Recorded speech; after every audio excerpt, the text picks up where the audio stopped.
Have you ever considered what people assume about you when they see your name, just your name? Well, Dwight Jackson did, and now he's suing a hotel in Detroit. I see, Dwight was applying for jobs. He says between January and April of this year, he applied to a few positions at the Shinola Hotel, but he didn't get a single call back. And then he said, well, wait a minute, let me see something real quick. In April, he applied again, but this time he made a change to his resume, his name. Instead of Dwight Jackson, he became John Jabrowski. And within days, the phone started ringing. Shinola wanted John to come in for an interview. Now, the hotel issued a statement to CNN in response to the lawsuit. Here's part of it. We take this allegation very seriously and do not tolerate discrimination of any kind. We're committed to fostering an inclusive workplace where everyone has the opportunity to succeed and are dedicated to building a diverse workforce that reflects the community. With me now is Dwight Jackson and his attorney, John Marco. Welcome to you both. Dwight, let me start with you. This did not start as a test of the influence of name or racial identity on hiring. You were just looking for a job, right? I was truly just looking for a job. A lot of people say it was a great experiment. I wasn't experimenting or purposely trying to catch them. I was just looking for a job, like you said. It was so much experience in the hotel industry and luxury hotels at that, historical hotels of downtown Detroit. And for me to not at least get a call back, one call back as Dwight Jackson, it made me a little disparaging of like why. So that's what just made me fill it out as John Jabrowski to see what kind of answers I get. And like you said, I ended up getting a call that same week. And what did they say when they called back and they wanted to speak with John? The HR lady called me. She said, "Hello, this is John."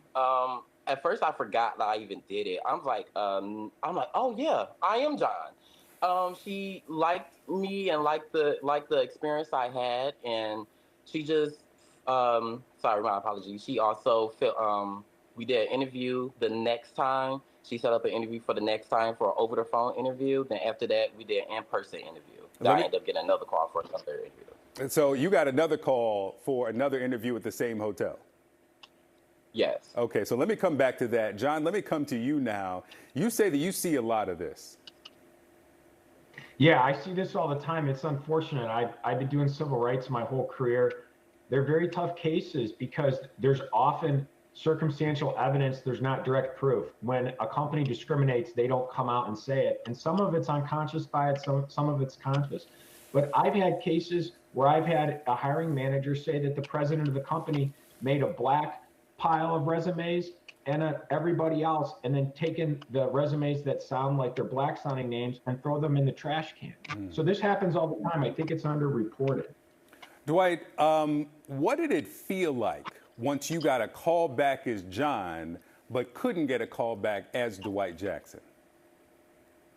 It was very disparaging, honestly. It really did make me feel worthless. Like, welcome to America, like I always say when people ask me how to make me feel. Welcome to America, where people of our color have to work literally 5 times as hard to get to the same entry level doors as many other cultures. So it really made me just feel worthless, and like it's hard out here to get a step ahead just because my last name or my color or sexuality. It's a lot that goes with it. And what did I assume you told them, Dwight, that I'm the same person, that Dwight Jackson you ignored and this John Jabrowski you have so much interest in were the same person with very little difference on the resume. What was that conversation like? It was during the second interview. It was for the front desk agent. And I went in and I introduced myself as Dwight Jackson. Because if I wanted the job and you guys called me for my experience, I'm still the same person. It should have made a big difference. And she didn't question who I was, even though Dwight Jackson was not on the docket to be interviewed that day. She still brought up the John Jabrowski resume. So they were privy to it. Wow. John, you touched on this a bit, but it's got to be hard to prove this case because, you know, maybe there was a different person looking at the Dwight Jackson resume versus the John Jabrowski, or it might have been, it could have been anything. It's hard to prove in court that it was because of the name, right? Yeah, That generally, that but could be. in this case, we have the smoking gun. They're the only thing that was changed. These resumes were completely identical, the same experience. The only thing that changed was the name. So what's in a name? That should not be relevant when you're looking for someone to work. It's your education experience and the content of your character, not the last name that you happen to be given at birth or the color of your skin. And Dwight, they ultimately didn't offer the job to John Jabrowski or Dwight Jackson. What do you want to happen now? I want to bring awareness to this situation because since I opened Pandora's box, I've been getting a lot of calls, emails, DMs, everything of people who been through the same situation, whether it was at another company or Shinola themselves. So that's really what I want to do is bring awareness. And unfortunately, we need bills to help people these type of things. It's unethical that you will have to go through this, but we have to bring awareness so it don't have it ever happen to again towards anyone else.